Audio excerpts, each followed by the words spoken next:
हिंदू धर्म में पुनर्जन्म की बड़ी मान्यता है, लेकिन विज्ञान इसे हमेशा से खारिज करता रहा है। तमाम मामले सामने आए जिनमें यह यकीन दिलाने की कोशिश की गई कि यह पुनर्जन्म है, पर वैज्ञानिकों ने इसे सिर्फ अंधविश्वास माना। लेकिन करीब 38 साल पहले उत्तर प्रदेश के इटावा में एक ऐसी घटना सामने आई जिसने विज्ञान का नजरिया ही बदल दिया। इसे देखने समझने के बाद अमेरिका की यूनिवर्सिटी ऑफ वर्जीनिया के वैज्ञानिकों ने माना कि यह घटना पुनर्जन्म की या एक शरीर पर किसी और व्यक्तित्व के समाहित होने की है। ऐसी कोई वजह नहीं कि इसे सिरे से खारिज किया जा सके। शायद यह पुनर्जन्म की दुनिया की इकलौती ऐसी घटना है जिस पर वैज्ञानिकों और शोधकर्ताओं की मुहर लगी है। बात सन 1968 से शुरू होती है। इटावा के एक गांव में एक सामान्य परिवार में बेटी का जन्म हुआ। नाम रखा गया सुमित्रा। 11 वर्ष की उम्र में सुमित्रा के सिर से माँ का साया उठ गया। इसके बाद सुमित्रा अकेली और उदास रहने लगी। जब वह 13 साल की हुई तो उसकी शादी पड़ोस के गांव के एक लड़के जगदीश से कर दी गई। लेकिन सुमित्रा का अकेलेपन से पीछा ससुराल में भी नहीं छूटा। उसका पति काम के सिलसिले में अक्सर बाहर रहता। गांव में सुमित्रा अपने सास ससुर के साथ रहती थी। जल्द ही सुमित्रा के जीवन में खुशियां आई जब उसने बेटे को जन्म दिया। अब सुमित्रा बहुत खुश रहने लगी। हमेशा अपने बेटे के साथ व्यस्त रहती थी। जब वह पास स्थित कुएं से पानी भरने जाती तब भी अपने बेटे को साथ ले जाती। इसी दौरान एक रोज वह पानी भरकर लौट रही थी। तभी अचानक से वह एक मूर्ति जैसी खड़ी हो गई। उसके दांत जोर से किटकिटाने लगे, आंखें फड़कने लगीं। जब कुछ देर तक यूं ही सुमित्रा टस से मस नहीं हुई तो आसपास भीड़ जमा हो गई। सब हैरान थे कि सुमित्रा को आखिर हुआ क्या है। कुछ देर बाद सुमित्रा सामान्य हुई, लेकिन उसे कुछ भी याद नहीं था। उसे ये भी याद नहीं था कि उसके साथ क्या हुआ था। वह बिल्कुल सामान्य व्यवहार करने लगी थी। कुछ दिन बाद ये बात आई गई हो गई। न सुमित्रा को वो घटना याद थी, न ही उसके परिवार वालों ने उसे ये घटना याद दिलाने की कोशिश की। लेकिन कुछ वक्त बीतने के बाद एक रोज फिर सुमित्रा का ये रूप देखने को मिला। अब सास ससुर परेशान रहने लगे। सुमित्रा के साथ अक्सर ऐसे होने लगा था। भूत प्रेत का चक्कर समझकर उसे ओझा को दिखाया गया।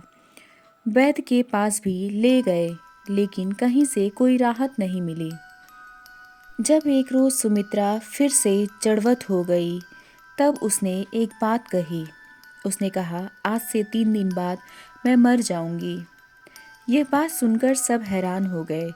जब सुमित्रा सामान्य हुई तो उसके पति ने उसे यह बात बताई। सुमित्रा भी सुनकर हैरान हो गई। उसने तय कर लिया कि 3 दिन बाद वह ऐसा कोई काम नहीं करेगी, कोई ऐसी जगह नहीं जाएगी जहां ऐसे हालात बने कि उसकी मौत हो जाए। वह दिन भी आ गया जिसमें सुमित्रा की मौत की बात कही गई थी।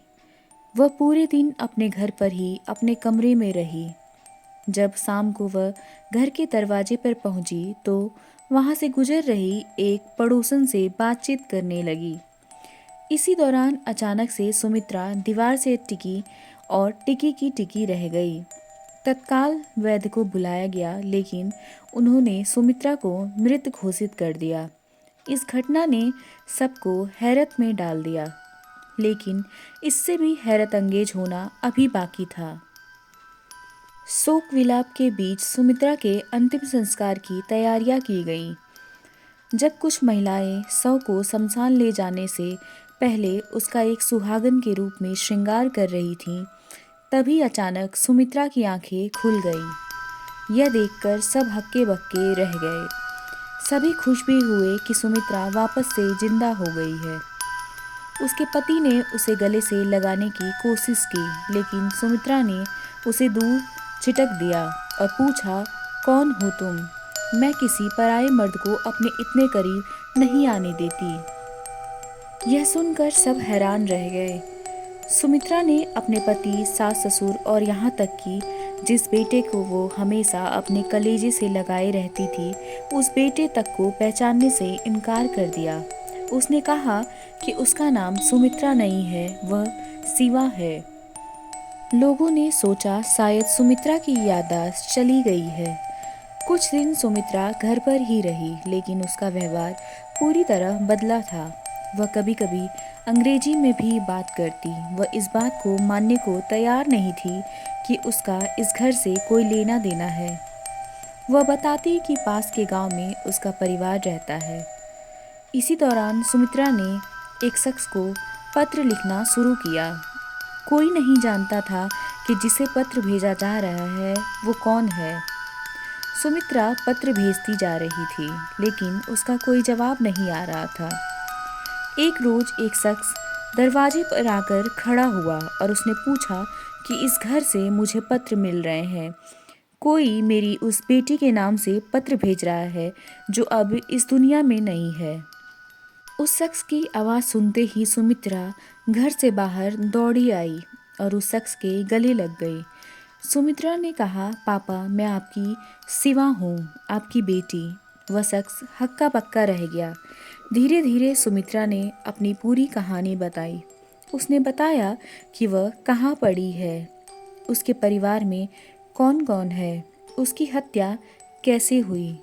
सारी बातें सुमित्रा या शिवा ने सही सही बताई। उसके बाद उसके पिता एक फ़ोटो एल्बम लाए और उसमें पहचानने को कहा कि किससे किससे उसका क्या रिश्ता है। शिवा ने सब कुछ सही बताया, लेकिन उस एल्बम में एक फ़ोटो को देखकर शिवा ज़ोर ज़ोर से रोने लगी। एक औरत की तरफ इशारा करके उसने बताया कि यह मेरी ननद है, जिसने मेरे सिर पर पत्थर मारकर मेरी हत्या कर दी थी। अब उसके पिता को यकीन हो गया कि यह शिवा ही है और यह उसका दूसरा जन्म है। शिवा के बताने के अनुसार उसकी ननद को सजा हुई और जांच में ये पाया गया कि उसकी ननद ने ही शिवा की हत्या की थी। धीरे धीरे ये घटना मीडिया में आई और चारों ओर चर्चाएं होने लगी। दूर दूर से लोग सुमित्रा या शिवा से मिलने आने लगे। खबर अमेरिका तक पहुंची और पुनर्जन्म के विषय पर काम करने वाली तमाम संस्थाएं सक्रिय हुईं। उन्होंने इस घटना की हर एंगल से जांच की। सबसे पहले university of Virginia school of medicine के पुनर्जन्म शोधकर्ता इयान स्टीवेंसन और बेंगलुरु की सतवंत पसरीचा, जो वर्तमान में national institute of mental health and neuroscience Bengaluru की हेड हैं, इन्होंने सच्चाई जानी। उन्होंने गांव के उन सभी लोगों से बात की जिन्होंने सुमित्रा की मौत और उसके फिर से जिंदा होने और उसके खुद को शिवा बताने की घटना को करीब से देखा था। स्टीवेंसन और पसरीजा ने शिवा के परिवार से भी बात की। सुमित्रा ने 23 लोगों को बिल्कुल सही फोटो या फेस टू फेस पहचाना था। पसरीचा ने नवंबर 1985 में इंटरव्यू की एक सीरीज चलाई। इस बात से भी पुनर्जन्म की थ्योरी को बल मिला कि सुमित्रा बहुत अच्छी अंग्रेजी बोल रही थी। जो सुमित्रा अंग्रेजी का एक अक्षर भी नहीं जानती थी, अब वो फर्राटेदार इंग्लिश बोल लेती थी, जबकि वह लगभग अनपढ़ थी। 53 लोगों से बातचीत की गई जिनसे शोधकर्ता संतुष्ट नजर आए। यह बात मानी गई कि इस घटना से पहले सुमित्रा को शिवा के परिवार के बारे में कोई जानकारी नहीं थी। आखिरकार स्टीवेंसन और पसरीचा की टीम ने यह प्रमाणित किया कि यह वाकई एक शरीर पर किसी दूसरे व्यक्तित्व के कब्जे का मामला है। हालांकि कुछ सवालों के जवाब वैज्ञानिकों के पास भी नहीं थे। 1989 में इटावा के इस केस को यूनिवर्सिटी ऑफ वर्जीनिया के जर्नल में प्रकाशित किया गया और आज भी इस केस पर तमाम थ्योरी और रिसर्च चलते हैं। सुमित्रा, जो अपनी पहचान अब शिवा के रूप में बताती है, वो अपने बेटे और अपने पति के साथ खुशी खुशी जीवन व्यतीत करने लगी और उसकी पुरानी शादी से भी उसे हुए 2 बेटों को उसने अपना लिया। हमारे द्वारा बताई गई ये पुनर्जन्म की सच्ची घटना आपको कैसी लगी, हमें कमेंट करके ज़रूर बताएं। और इस पुनर्जन्म की घटना के बारे में सुनकर आप क्या सोचते हैं, आप क्या महसूस करते हैं या आपके क्या विचार हैं, हमारे साथ साझा करना मत भूलिएगा। तब तक के लिए मिलते हैं किसी अन्य वीडियो में। जाने से पहले हमारे चैनल को सब्सक्राइब करना मत भूलिएगा, ताकि आगे आने वाली हर जानकारी या वीडियो आपको मिलती रहे। अगर आपको ये वीडियो पसंद आई हो तो इस वीडियो को लाइक और शेयर करना मत भूलिएगा। तब तक के लिए मिलते हैं किसी अन्य वीडियो में, किसी अन्य रोचक तथ्य और कहानी के साथ। Thank you for watching.